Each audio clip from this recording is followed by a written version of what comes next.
The Selfish Path to Romance. Download Chapter 1 for free at drkenner.com. Cindy, you have some difficulty in a relationship, a romantic relationship? Yes, that's right. Yeah, tell me what's going on. I met him 7 years ago. Okay. But we started seeing each other after he get out of rehab. He had a drug addiction. Okay.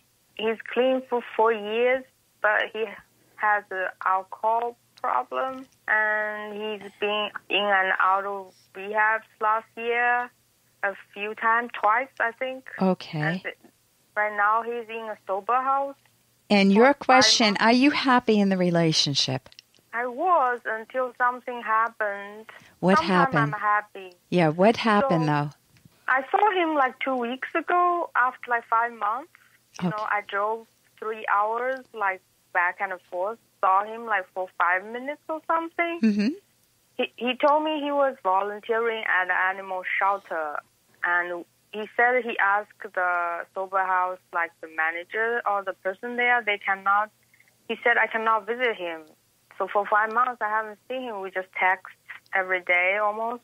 So I went there to volunteer, so at least we can see each other, right? Yes. So I went on Saturday for orientation, and Monday I drove there for dog training, Mm-hmm. and then I went there Thursday. That day I saw him. But how did he hurt you? You're saying something happened. Yeah, so this is what happened. I don't trust that I cannot visit him because he was in rehab before sober house, and I went to rehab, and then I met his social worker. Yeah. And he let me visit him, actually, eventually. So the trust is broken in the relationship. You have someone that you haven't been able to spend time with. I mean, you do text, I hear that. But he has an alcohol addiction. He was an alcohol addiction, right? You don't have one, right? So No, I don't. What are your reasons for possibly leaving him? He was very rude and mean. He said I embarrassed him. If he told me he got his car back a week ago, I wouldn't go to the animal shelter. He said he asked me not to go. So you're going way out of your way, Cindy, to try to connect with him, and he is not reciprocating. He's pushing you away. He's rude to you. He said that you embarrass him. I would not want my husband to say that I embarrass him, unless... Yeah, he said I embarrass him. But I never told anyone at the animal shelter that we know each other, Right, but it's the trust issue is gone with you. You're mad at him, and it's sounding like you don't currently have a romantic relationship. You have a connection with somebody that you cared about, and you have very mixed feelings about it now. And so you're deciding, is this good for your long-range happiness? Will he be in and out of rehab over the years? Because even though he was clean for 4 years, he's in and out of rehab again. He's in a sober house. You don't see him for months on end. Is this what you want for a romantic relationship? What's in it for you? He promised we will be together, in the future. And he was living with me for a week last year. And he was drinking all the time, and eventually he finished all my wine. Do you come from an alcoholic family? No, my parents are divorced. Are you worried about divorcing him then? We are not married, no. Oh, so do you have children together? No. So what's keeping you with him?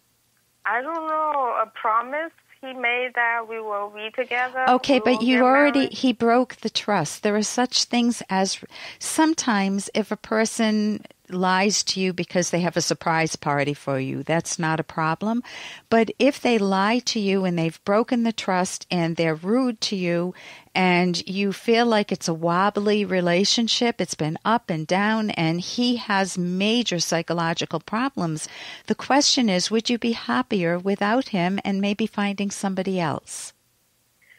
Yeah, I think you're right, but we know each other for so long, and so what I recommend is you sitting down and figuring out what's keeping you in a relationship where you are not happy. because sometimes it's a promise that you've made and you feel like you can't possibly leave because you'll hurt the other person, or your hopes and dreams for the future, or guilt, how can I ever leave them, or memories, good memories that you have. There are a lot of reasons that people stay in an unhappy marriage for many, or in your case, a relationship for many years.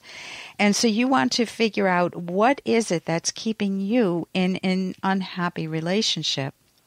And I can recommend a book that I've actually written with a co-author, Dr. Ed Locke. And it's got an odd title. It's The Selfish Path to Romance. And it doesn't mean, by selfish, we mean self-esteem. Your self-esteem, Cindy. Your self-respect. We don't mean the mean, rotten way to romance. We mean the self-valuing way to romance. And that's the whole theme of my show, self-valuing for both partners. He's obviously not doing it and you can't control him.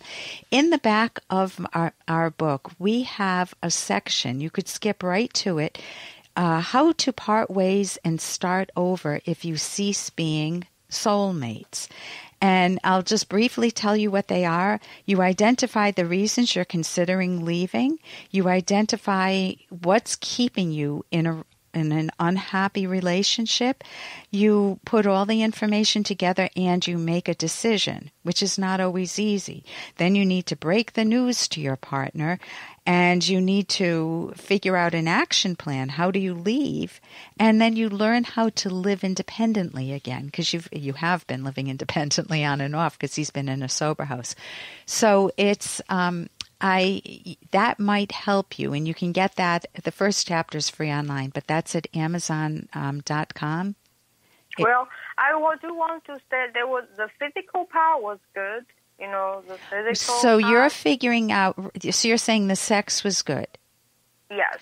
Sometimes I am happy, At the end, before he went to rehab, we were good, bad, but we were pretty good together, like, we were happy. So you need to do some thinking. I recommend doing it on paper, but then throwing away the paper so nobody finds it because it's private.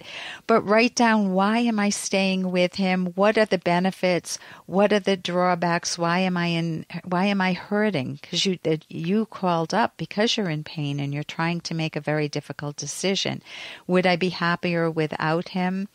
Will I miss the intimacy? Of course you will, but you may not miss the downside of what's going on, his alcohol problems.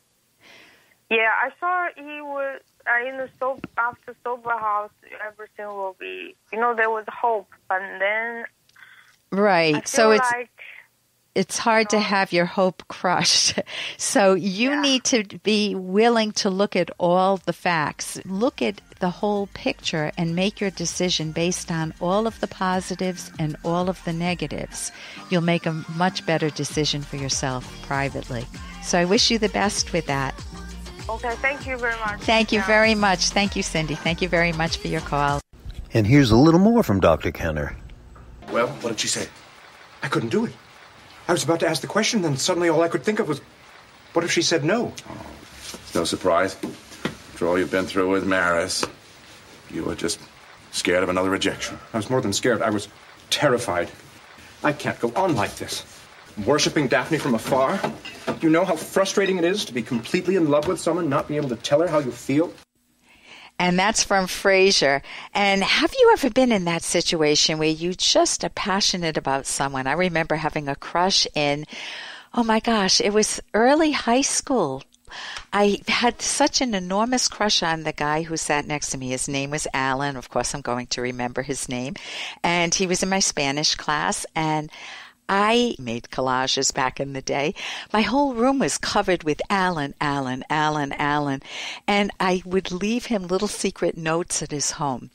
And he knew it was from me, but he wasn't that interested in me. So could I deal with rejection? Well, yeah, I had to deal with rejection. Alan wasn't interested in me, but he thought I was a very nice person, and that felt very good.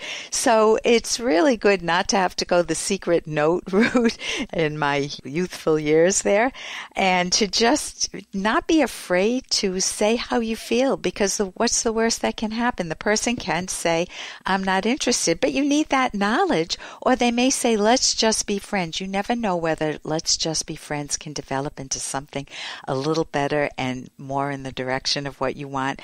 And even if it's just let's be friends, hey, you still have that value in your life. You still have that person. You just won't have the intimacy with them. For more Dr. Kenner podcast, go to drkenner.com and please listen to this ad. Here's an excerpt from The Selfish Path to Romance by clinical psychologist Dr. Ellen Kenner. Beware of infatuation based on looks. Foster met Juliana when she waited on him at a bar. He discovered that this gorgeous, seductive woman with long, silky hair, blue eyes, and a beautiful smile was an aspiring Hollywood actress. Foster courted her ardently. She was short of money, so he convinced her to move in with him. He bought her flowers, cooked her meals, bought her new clothing, and loaned her his car. He was ecstatic when she agreed to have sex with him, but her sexual response was mechanical, lacking in intimacy.